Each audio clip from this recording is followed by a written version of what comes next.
And aloha! Welcome to the Blue Note Fan Report. I'm Guy, the Hawaii Blues fan, and I'm your host on the only program that is by a fan, for the fan, and absolutely about you, the fan. So are you Guy or D?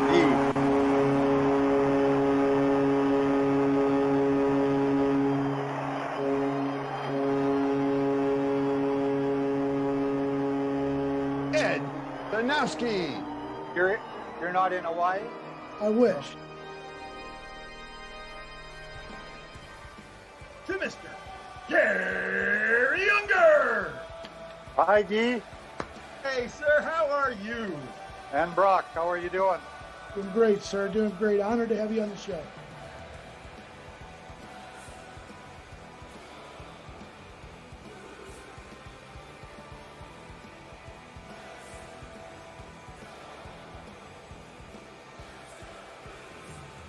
You know, I had the privilege while I was in the forces, in the Canadian Armed Forces, to take the Stanley Cup to Afghanistan. Only hockey fans would deploy to Afghanistan where it's 105 to 135 degrees every day, and they'd take their hockey sweaters and play ball hockey. This is the year for the Leafs. The Leafs are going to win it all this year. One of the players down the line said, "You got to be kidding. The Taliban got a better chance of winning the cup."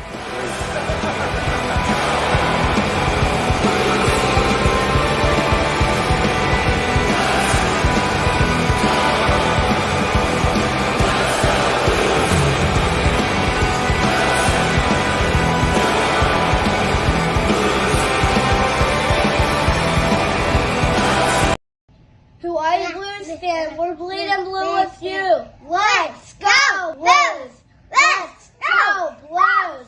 Let's go Blues! Let's go Blues. Let's go Blues!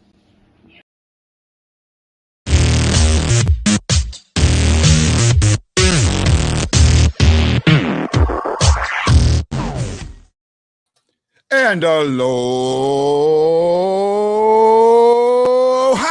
Welcome to the Blue Note Fan Report. I'm Guy, the Hawaii Blues fan, and I'm your host on the program that's by a fan, for the fan, and absolutely all about you, the fan. Boy, have we got a big, big game today. And I mean big with a big capital B, capital I, capital G. Now, I looked at some stuff and I found out that the Blues magic number is not what we thought it was. It's actually a little worse, but we'll get into that.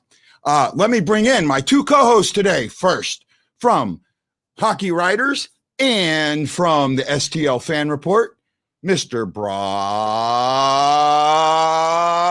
Banner. How you doing today? Doing good, man. I'm rocking my, I just want to let you know, I'm rocking my Igor Larionov 2. So what I want people to do is I want them to tweet him and let him know that he's being represented. It's at Igor Larionov _2. There you go. At Igor Larionov _2. Let him know we're representing him today.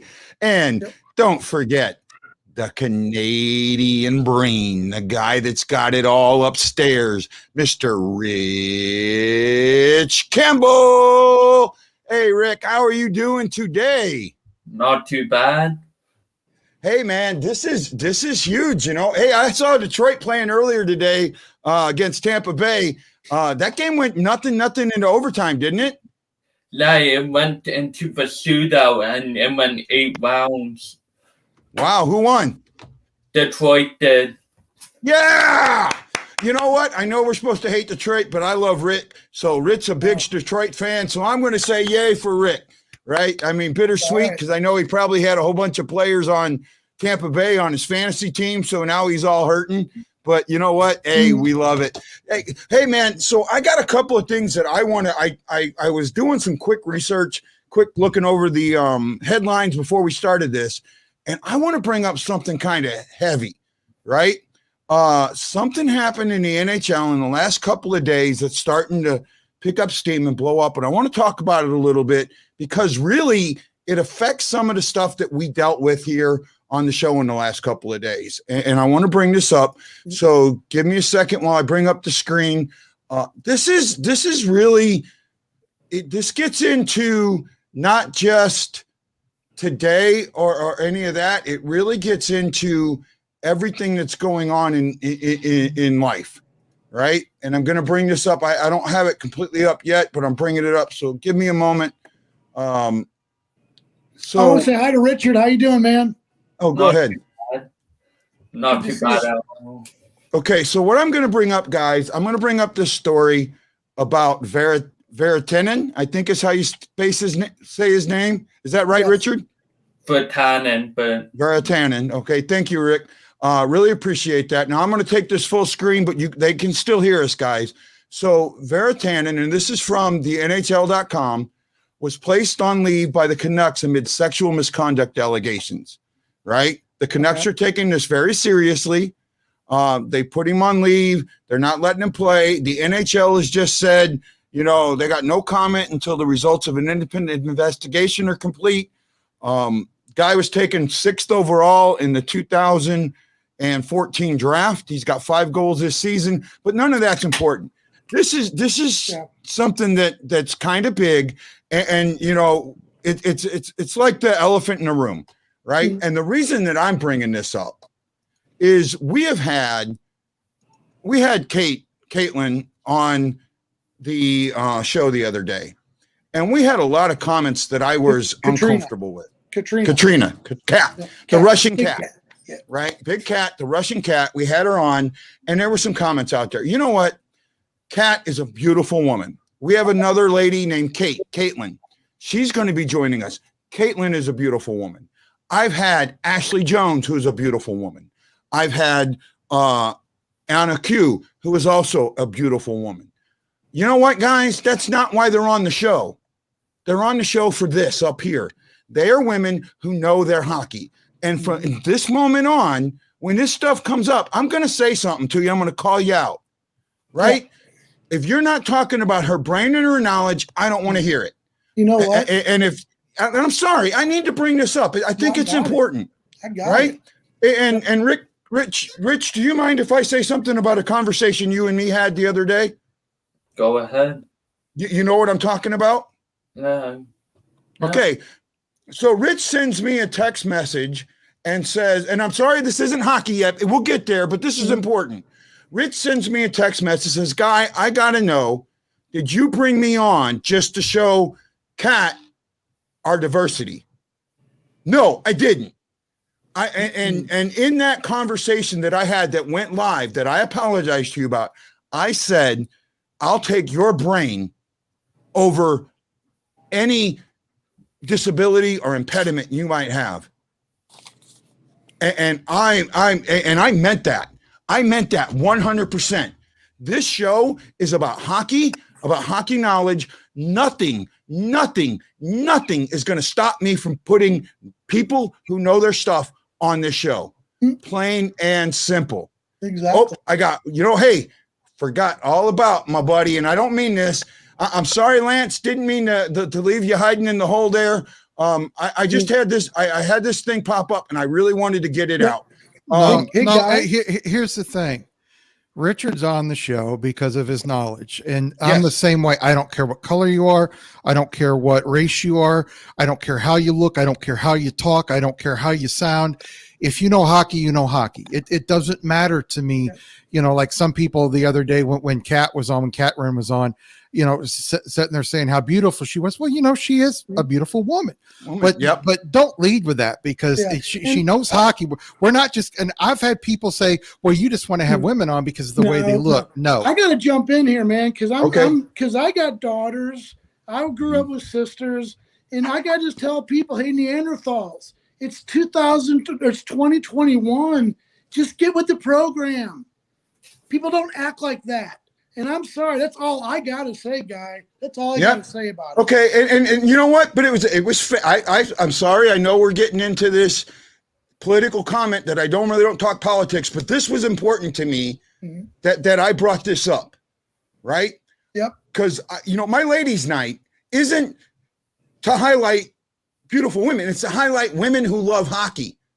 And women who love hockey shouldn't have this target on their back that says, come bang me because I like hockey.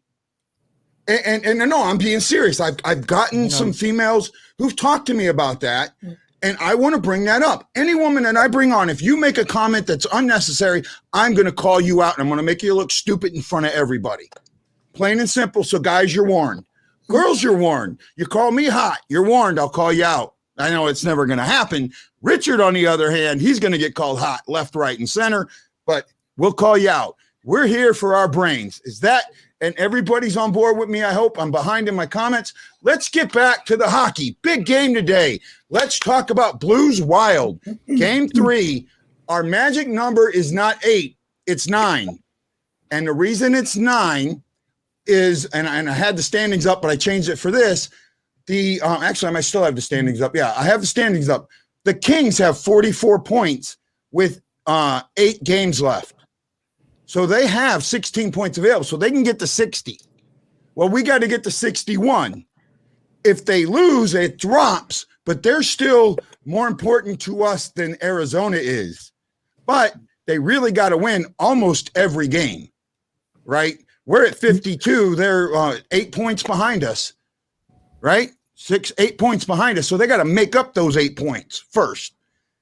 So you know, this game against the Wild is huge. The Wild get one more point. They got third lock. That's important because that pretty much means the last 2 games against the Wild for them are going to be meaningless.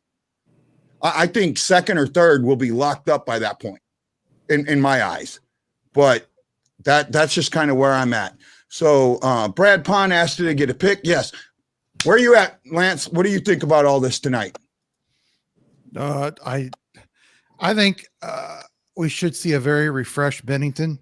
I know that as a goaltender, you know, one night off is great, but when you can get a couple days off, you know, basically 2.5 days from getting ready to get to the rink and everything, it's huge. I think, you know, I would love to see them get in a position to where they're far enough ahead that maybe Husso can play more games towards the end than they needed him to, because I want a fresh Binnington. In my mind, a fresh Binnington is one of the most important things. And I think they need to, if they get, you know, in a comfortable position playoff wise and they lock that in, give some guys a little bit of rest or cut down their minutes. But this game is just as huge as the last 2 games. Especially, you know, we have Arizona playing tonight, and Arizona beat the Knights the other night 3-0. And, you know, we were all talking about what does Colorado have to play for? Well, what do the Knights really have to play for? I mean, you know, they're right up there next to Colorado, but they're pretty comfortable whether they get, you know, the first seed or the second seed. I don't think they're super concerned about it. So this is a very important game for the Blues. Sure. Well, hey, yeah. Where you at? So where you at on this, Brock?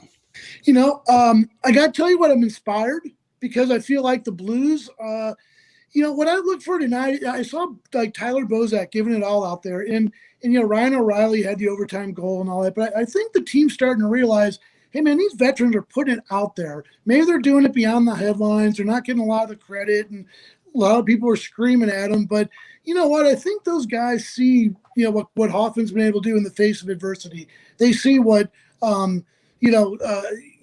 these other guys are doing. So I think they're going to come, the young guys are going to come out with a little bit more jump. And I want to see them really get after it and really show, because you know what? Knock, knock, knock. Clem Costins are on the doorstep, folks. So somebody's going to lose their position. And you know what? I just think that, you know, there's a lot at stake for those young guys. So I'd like to see them take a little bit more risks and just play a little bit more fundamentally sound hockey. Yeah, I'm with you. Rick, what do you? I know you're an East guy, Rick. With the West? What do you see with the West? Do you agree with us about this being a big game, or you know, are the Blues locked in? Where's your thought process on this? Any games heading into the playoffs is a big game, especially for a team in the Blues situations barely holding on to a playoff spot. Well, I shouldn't say barely, considering the Coyotes' 8-game losing streak, but not comfortable enough to be firmly in the playoffs. And if St. Louis wants to make the playoffs and make a big impact, they need to continue what they did against Minnesota and Colorado. Oh, absolutely. We're on a 5-game winning streak. You know, this could be, I think that's right. 1, 2, 3, 4, yeah. 4-game winning. No, 5-game winning streak, right? We beat Colorado 3 times. You beat Colorado twice. Twice? Yeah. Minnesota twice. Yeah, Well, so 4-game winning streak. Overtime win. Yeah. Overtime win, but hey, I'll take it, Hey, so today the big news, Krooog and Tarasenko are out. Starting lineups haven't come out yet, but yeah, they have. Roland asked. I've got the starting lineup here. Okay, you want to bring them out? Shen, O'Reilly, Perron, Schwartz, Bozak, Blay, Hoffman, Thomas, Kyrou, Clifford, Barbashev, Sanford. Our defensive pairings are Scandella, Falk, Wallman, Pareko, and Mikola Bortuzzo, and of course, starting in goal, Binnington. I think that's one of the most solid 1-4s we've had and 1-3s we've had in a long time. Yeah, I like that. You didn't say a name out there that I didn't feel uncomfortable with you saying. Yeah, and you know what? How much, guys? How many times have I talked about on this show and earlier in the year in my podcast about how underrated Scandella's been? He has been. He's very steady, makes very few mistakes, and for a guy that's not normally a number one pairing defensive guy, he's a second or third pairing. When the Blues have asked him to play more minutes than he's used to playing, he's done it. And like I said, very few mistakes. I think he is one of the big surprises of this team this year. He's went from a journeyman type of second, third line kind of a guy to a very, very good second line, if not first line defenseman. Yeah. Who were you talking about, Brian? So I kind of caught the name. I missed the name. Scandella. Yeah. Oh, yeah. Scandella is. So remember when at the beginning of the season, I talked to the Happy Hour and they asked us, they were really high on Scandella. They were not happy with that trade at all. So he has been really good. I'm comfortable tonight. I know we're coming off. The only thing that's got me a little weary is that they did come back. But to lose like they did, I'm comfortable tonight. And if we lose, we lose. Yeah. This isn't as getting those extra points. That extra point in the last game was big to me. It was really big to me. I said we needed 4 out of 6. We got them. Any point we get from this point tonight is a bonus. And that's how I think. Hey, I didn't see who asked it, but someone asked how you think about the game. How do you feel about the game tonight there, Rich? Well, as Luca said before, and plus for injuries of Krooog and Tarasenko, the Blues are short-handed, but I don't this team has one of the best depths in the NHL. You guys said it, there is no weak points in this lineup. I think there is one player you're overlooking on who could replace Krooog on this blue line, but Bortuzzo, he plays a similar style than Krooog. I bet he's not as good as Krooog is, but he plays that similar style. He could step it up tonight and earn a spot in the lineup for the playoffs. Yeah, I absolutely agree with you. I really do. Hey, E, I've got my phone line open just for you. Oh, look, a Dalmatian. Oh, man, you're going to break my heart. Tanner. Oh, for Tanner. Look at him. There you go. See, now she was. Do you have 100 other ones to make your 101? No. We love it. Hey, pick 'em contest. Get your picks in. Get your picks in the pick 'em contest. I really want him in there. Oh, man. Hey, last show, real quick. Yesterday, I did a show with the hockey mask guy. One of my prizes for next year is going to be a replica of Ed Stanowski's mask. Wow. We're working on that. We're going to see what we can do about finding it. I was still excited about that interview yesterday. I know Lance saw it as we were doing it. What a cool, man, I just can't go on. That was a really nice interview and a nice time that he spent with us. Yeah, and like I said, my last mask I bought in 2009 or 10 was $1,100. And it was a very professional done mask, one of the first ones I've ever really had that's had that type of paint job on it. Normally they would cost me between $400 to $600. Yeah. And I would a couple of them I did my own painting on, which was okay considering, who I was. But man, I tell you, to have somebody like that reasonable, I know he was saying the Tuukka Rask mask was what, $1,200-$1,300, which I fully believe that's a hard mask to paint. Hold on, that's a very hard mask to paint. All right. On the wall behind me at the top, I've got Fuhr, Hall, Oates. The bottom is Gretzky and Gordie Howe. Okay. Hey guys, we have a phone caller. We have E calling from outside of Springfield, Missouri. I tried to get E on the show yesterday, and we had some issues. I think I got him today. Hey, E, this is Guy, the Hawaii Blues fan. Can you hear us? Yes, I can. Hey, you sound good, man. So, hey, I know you had a question you All wanted to right. ask yesterday, but you didn't get to. So what was your question, buddy? My question was, what do you guys think about the Hoffman? Should we keep him, trade him, or what? I think that we should re-sign him if we can do that for a legitimate salary, because what he did the other night was scoring 2 power play goals. I think he's a definitely keeper, especially since we have found a way for him to play and work with Berube. You know, Good E, question. thank you. That's a great question, and we're going to answer it around. Thanks for calling in, E. Listen to your radio for the answer, okay, buddy? Yep. Okay, so listen to your radio. Listen to me. I'm sounding professional and all that. What's a radio? You know what? What's a radio? I What's know. a radio anymore? I want to bring this question to the outside guy. Richard, his question goes to you. What should the Blues do about Hoffman? I just don't see him fitting into the Blues lineup next season. You guys have young players stepping up next season with Clem Costin and other players among that caliber, and plus whomever you draft this year. I just don't see him fitting in, especially with Berube playing him on the fourth line. Why would he resign with you guys when he can start in the top 6 on Edmonton or Florida again, or another team where he can earn those top minutes? Yeah. Can you imagine him with McDavid as his center off and on? I'm telling you, I think if he could go to Edmonton, he could maybe be a 40-goal scorer. And I'm with Richard. I'd love to see him here. Maybe 2 years at $4.5 million, but I just don't think Berube's going to make it a true need. It's not one of his people he's got to get back, because he's just not Berube style. But as I brought out in a tweet today, people saying that Hoffman doesn't play defense at all. Did you watch him in the last game? His forechecking going back into the D zone, he kept after players. This is the first time in his career he's been asked to play defense, and he's starting to play defense. Is he great? No. Is he good enough and average? Yes. So this guy is becoming an all-around type player, and whoever gets him, whether it's the Blues next year or whatever, he's going to still be pretty good defensively, and he's going to put up 30 to 35 goals. But you know where I go with it is why would he want to stay? You know, I mean, the guy's been beaten up in the media and just everybody, and Berube hasn't been exactly, he came here, he knew what he had to do. He needed to get a contract for next season. He's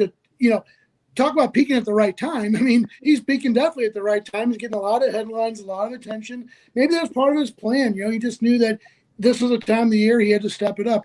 I don't know how the ebb and flow works for NHL players. However, I do, I think you have to take that into consideration. You're very right. I'm definitely on board with you. Where I'm, first of all, I think that I put that poll out, right? With the 4 free agents, what do you do? And I gave you a $6 million budget for 2 years. Yep. 6 million. You could play $6 million this year, 6 million next year. I think he's earned the $2 million raise. I think you go out and offer him this. No, let me finish. Okay. The only way you're going to keep him, is offer him the $6 million he originally wanted. Otherwise, he's walking. And you know what? He took 4 here. He's going to get offered 4.5. He's going to get offered 5. He's walking at the expense of Jaden Schwartz. One or the other. I don't see him taking both of them. I don't see Schwartz resigning here. Yeah. If Schwartz was going to resign here, we'd hear some news. We'd hear some talk. They haven't had any talks between his agent and Armstrong, as last I checked about 3 weeks ago. So I think this is going to be a Pietrangelo kind of thing. Armstrong's going to say all the right things. We're trying to sign him. They're going to make him a decent offer, but it's not going to be good enough, and Schwartz is going to go somewhere else. But, I would give him 5. I don't know if I'd go 6. And I think he's going to get offers of probably 5.5 or 6 from other teams.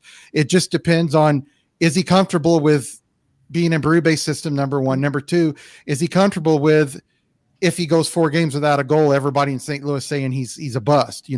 Players don't mind that normally, but you do hear about it, and it kind of gets in your crawl sometimes. And I would love to have him back, but I'm with Brock. I just don't see him coming back. And can I just on Jaden Schwartz, and I want to ask Richard, who would sign him? Where do you think he'd be a good fit? And I thought maybe you had a better perspective. Jaden Schwartz, good on the forecheck, tenacious player. Who would have interest in him? Well, a lot of teams would have interest in Jaden Schwartz.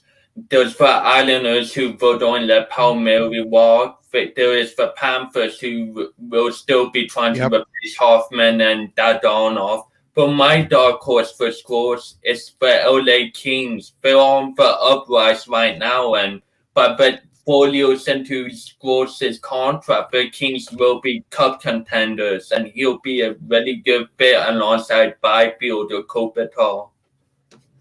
That's good. Yeah, That's an interesting take, man. Yeah, no, good talk today's guys, man. I'm excited. I'm pumped, and you can see it. I'm trying to get my studio set up for the games and that. I thought we were playing the Ducks, so I'm trying to get Prime on so I can watch the Ducks, and then remember we're playing the damn Wild. So it's guys, this has been amazing. I'm going to give 1 or 2 more people a chance to call in.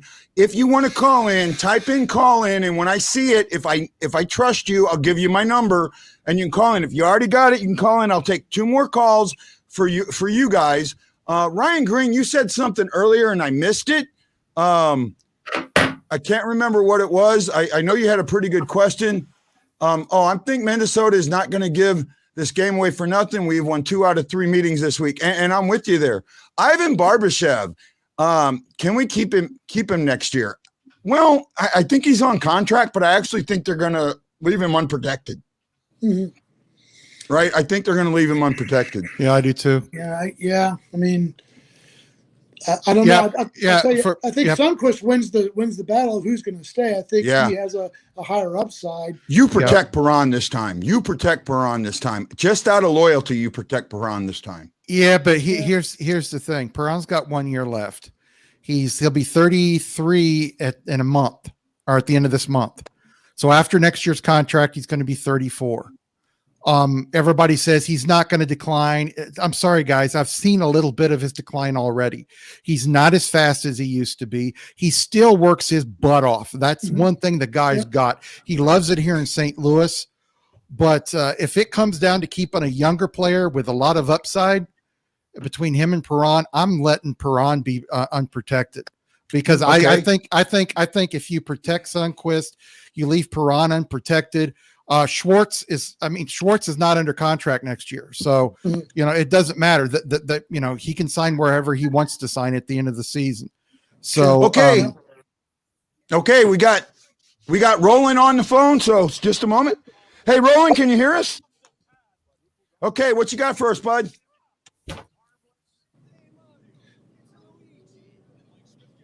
The third line that you asked me that earlier. I'm actually, and thanks for calling in, buddy.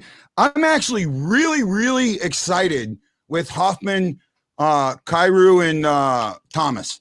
That line to me has so much upside and potential. I'm really looking at it to be that line. Now, here's one thing that I want to add about the Hoffman issue, or not the Hoffman. Do you make a deal with Seattle to not take Perron? Do you give them a 3rd round or a 4th round pick this year, or a 2nd round next year to not take Perron? You can't give them a pick. It's got to be a player. Yeah. No, you change. What they did last year. No, what they did with Seattle. No, they gave Seattle with Vegas. Vegas allowed that. They were Vegas. You were allowed to make deals with Vegas. You could trade picks in order for them to take somebody else. But they changed that. It's They not changed picks the guy. anymore. It's not picks anymore. It's only players. It's only players. Yeah, because that's why everybody says that Vegas was set up to win immediately. Yeah. Okay. No. Hey, Roland. I got you back. What I did is I took your question and then hung up on you, so you could hear it off the radio, so you wouldn't get you get that double spot. You said radio again, guy. I guess I didn't know that. So you said radio again. What, Will? Okay. On the vlog, on our vlog, hey guys, this is fun, man. This is fun tonight. So you got something else for us, Roland? Oh, I was going to talk with you guys about how you were talking. Oh, okay. You just wanted to join in with us. Well, yeah. Hey, unfortunately, I want to give room for somebody else to call, Roland. So we'll have another show where we'll get you on. We'll try and get something like that for you, buddy. I need to get a computer where I'm in on the show. So okay. That's fine, bro. Okay. I'll talk to you later, bud. Thank you. Yeah. So if you call in, what I'll do, I'll take your call. I'll take your question and then I'll listen to the answer offline or off the air or on the air. Okay. So that's how we'll do it. Sure. Here's a question for whoever. Do any of you foresee Saddle having the same early success as Vegas is having? Possible. I think they'll be competitive and compete for a playoff spot. I just don't think that they're set up the way Vegas was. If they were set up the way Vegas was, I would say they could compete for a strong playoff spot, but I think they're going to go through some hard times. It just depends on who they pick and how they mesh, because as a GM, you've got to find guys that mesh together. And what concerns me is they don't have a coach yet. What system are they going to run? Sure. And they keep saying they're going to wait to get one.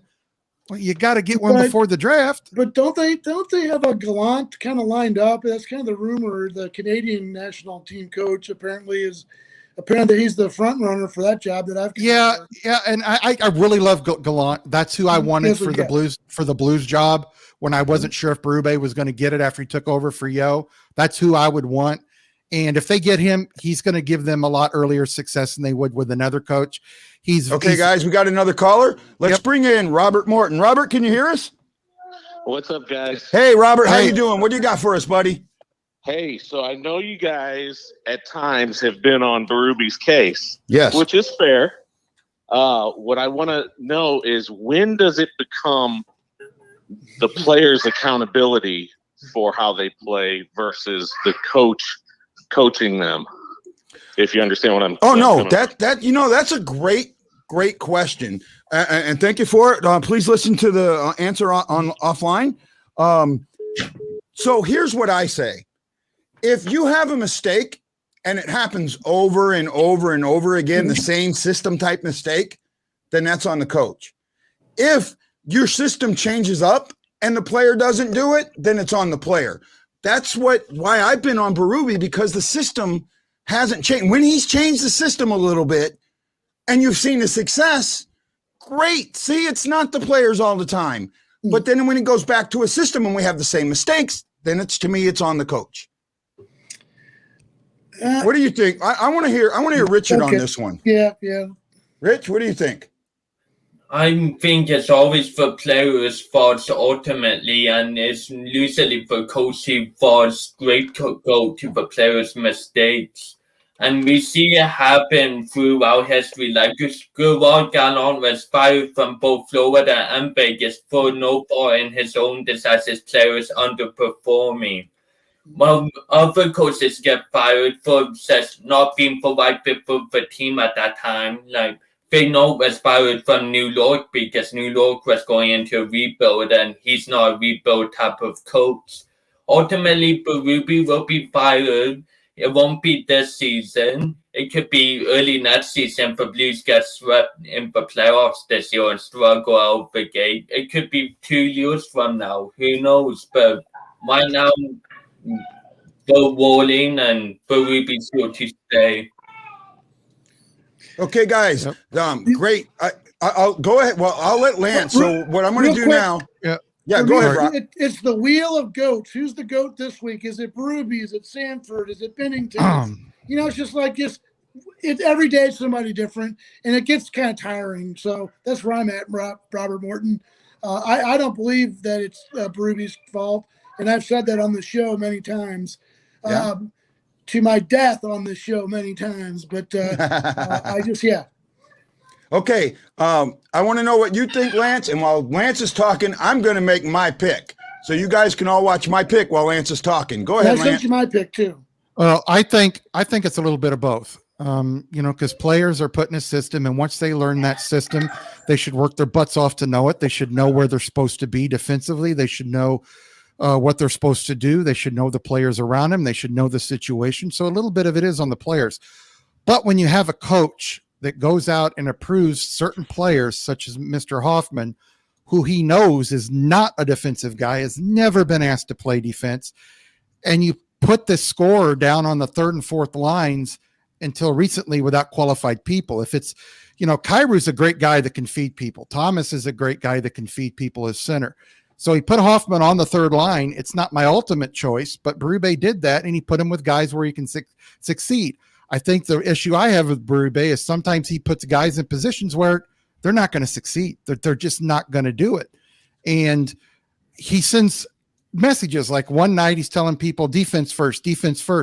And then in the post-game press conference, he says, I told the guys to go out there and let their offense shine. Well, which is it? It's a mixed message. Is it defense first, or is it, use your skills and try to score? That kind of can send a mixed message. So it's a little bit of both. Sometimes a bad game can be blamed on the coach. Sometimes a bad game can be blamed on the players. It's a little bit of both.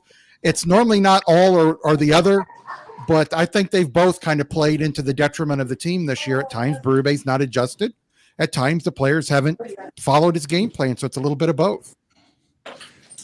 I've seen that. Like I said, and I've been one of the hardest ones on Berube, and it's not that I don't like him. It's just that starting in the bubble, we saw what we're seeing now. We saw in the bubble. Mm-hmm. So at what point? And now you look at the different players that are on the team, vice what was in the bubble.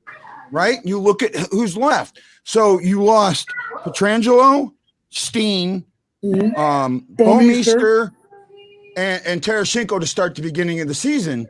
Edmondson. Yet at the beginning of the season, you saw the exact same crap that you saw in the bubble. So how can it be on the players when it's not the same players, yet it's the same mistakes? It's the same stuff that you saw then with different players now.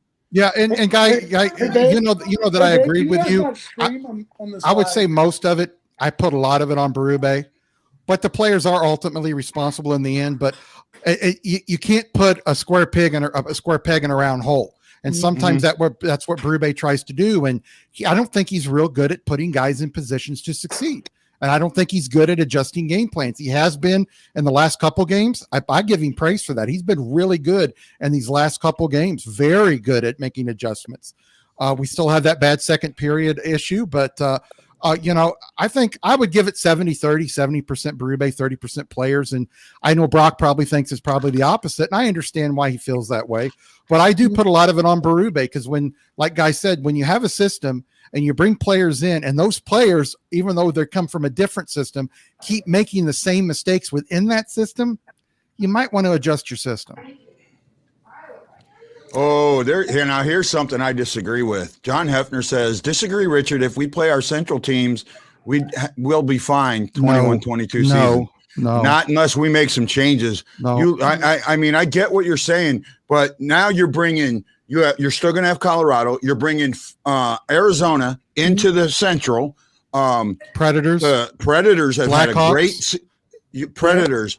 The Dallas, the Stars, the Wild, who were fighting now. The Blackhawks. There's some. I don't know. I'm sitting there like, I'm shaking my head on that. I think we'd be fifth in that division or sixth in my eyes. I think we'd be fifth or sixth in that division. That division has got some really good goaltending, and we haven't seen that on our side yet. And people are going to hate me for saying this, but the Blackhawks are only going to get better next year. We saw a little bit about that as of up to a couple weeks ago when they started falling. But they were one of the hottest teams for quite a while, and those young kids are only going to get better. All right. Hey, Robert Morton says, hey, guys, thanks for answering. I respect your opinions, but I'm with Brock. Love you guys. I love you guys all too. Oh, the Jets. Yeah, we got the Jets in there. I forgot the Jets. Oh, thank you, Ian. Yeah, and the Jets have had a pretty decent season. Yeah, So we're Jets are just good about team. out of time. We're just about out of time. We got about 5-6 minutes or so. So what I want to do is I want to know your scores and your picks to click. I'll start with Richard. I have 3-2 Minnesota. I think Minnesota comes out all sets firing, and I think the Blues play the same game plan they have lately, but I think Minnesota takes this. I have Kevin Biala scoring 2 goals for the Wild tonight. Wow. See, he's had 5 goals against us, you know. In the last 5 games, he got 5 goals. I think he's got 3 against us. You know, he had a hell of a game the other night, helping them come back. He really did. Brock, what's your take on this? Well, I actually, when I gave you my pick, I screwed up. I actually had the Blues winning it 4-2. And I actually had Jordan Kyrou as the star of the game. I think he got some confidence the other night. And I think, you know, he's playing well, playing with Robert Thomas. So I like to think he's going to have a bit of a breakout. But I think it's going to be 4-2, and then, you know, the empty netter at the end. So okay, hold on. So are you picking 4-2 Blues or 4-2 Minnesota? I'm sorry, I meant to say Blues. I made the mistake before. Yeah. Okay, I got you. Thanks. I'll add your pick in later. No problem. Lance, what you got, buddy? I've already added my pick. I think it's going to be a close game. I think one of the teams is going to pull ahead in the late second period, beginning of the third. I've got 4-2 Wild, just like Richard does, and I've got Fiala as the player. Yeah. Well, I wanted to go Wild. I really did. And I'm thinking about this. And I'm kind of going, wait a minute, look at what happened in the last game. They came all the way back, and then they got beat on a hell of a play. I mean, Ryan O'Reilly, that pass, that was great. That was a from Kyrou. That was well done. I'm thinking that's a letdown. I think the first period is going to be very, very tight. I actually could see a 0-0 first with it'd be anywhere from 8 to 10 shots per team, but not quality shots. I see outside shots. I don't see in. I see the second period being the period that sets the tone for this game. And I like what the Blues did in the last second period. Yep. That was one of the better second period. Now they gave it up in the third, but I'll take giving up in the third when you go in with a 3-0 lead or a 3-1 lead. I'll take that. I'll take that. Right. I'll take that. So I went 4-1 Blues because I see this going late, 2-1 late in the third with some empty netters. Right. Here's the other thing. What's Minnesota got to play for? Right. Really. I mean, they can take second, but they've got a game. Colorado's got a game in hand. So you've got to match everything you do. They got to match. You got to put pressure on them. And that might be too much pressure on Minnesota. So I just think that they're happy knowing that they're probably not going to get first. They'll take second or third and, you know, play the best. That's kind of my point on this. I've been right before and been wrong before, but you've been right a lot though. I like that. Michael Dante says tonight's the night we get that unanticipated shutout. There, I said it. I would love it. I would love it, but I don't see it. I went Wild last game. Don't do it. I did 5-3, of course. Shin. I went 5-3 Hoffman. Don't think so, Ian. Ian had said 5-1 Wild. I think we put together a whole game this time and not just the last period or the first 2 periods. I just, I don't know. I think now Koppinen, he scares me. I think he got some because the Blues have really, really he's only scored 2 goals against the Blues, right? He scored all his goals against everybody else, not the Blues. You mean Kaprizov? Kaprizov. Yeah, I'm sorry. He had one the other day, didn't he? He got one the other day. That was only his second goal against us. But who's in net? Kokkinen. What happened the last time we played him? Yeah, but Guy, I'm going to tell you, if I let in 9 goals, I'm going to be pissed, and I'm going to give you my best the next game I play you. Yeah, but we might have something on him. I mean, he's a good goalie. He's a good goalie, but his defense, he's not beat us. I think we beat him both times we've seen him. I think he's 0-2 against us. Which means the averages are in his favor.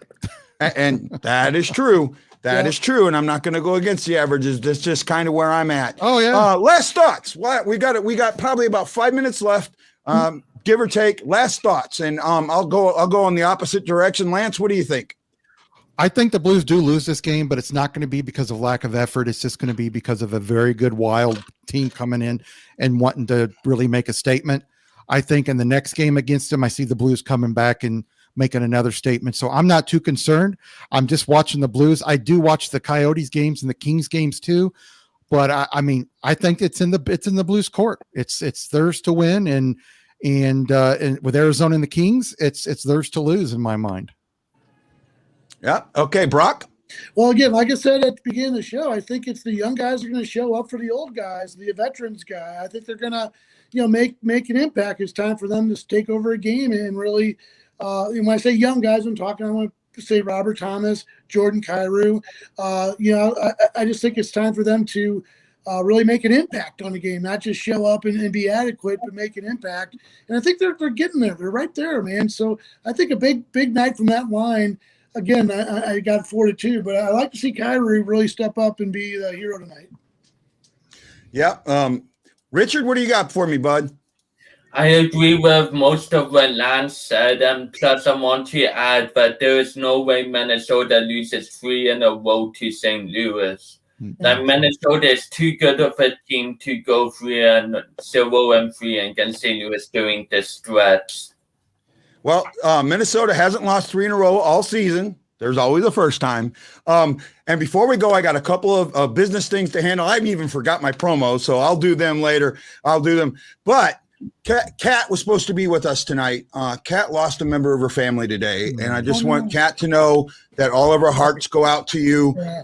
And when you're ready, you come back. Hopefully, we'll see you Tuesday on Ladies' Night. We'll talk about that on the post game. And then my webmaster Jess has been really sick, and he's been in the hospital with a gastric parasite. I know he got released today, but he's still down. Jess, we're thinking about you, buddy. Once you get back on your feet, we're going to get this fan report running the way we want. This was the greatest show we've had. I think this is our best show. Best show. And this show is presented by Forrest Crump Enterprises, War Stories Coffee, and Mike Zook Enterprises. Check out stlfanreport.com for more information. Don't forget that amazing mask that we're going to be giving away. Check out Goalie Mask Guy on Facebook. Wow. I think he's got 3 or 4 spots. They're $40. Got 5 places that you can win up to. It's 60 people in there. All he's doing is getting his money back. He's not making money on you. It's worth the raffle if you can. I can't wait to see everybody at the intermission. Lance, intermission, yay or nay? Brock? I love it. I'm here. And Richard, yay or nay? Yes. We got it. So you'll have all 4 of us back. And Ian, as we're going to go out with this, I like it. He says, hopefully Wild are up 25-0. Ian, if the Wild are up 25-0, I will bring you on this show. And you can just be here. You can have the whole show, my friend. You can be the host. You can run the show. All right, I'm with you, Lance. I'm with you, Brock. So, hey, guys, this is Guy, the Hawaii Blues fan, the host of the BlueNote Fan Report. Got to know how much we love each and every one of you. We'll see you on the intermission. And please check out my sponsors at stlfanreport.com. Aloha.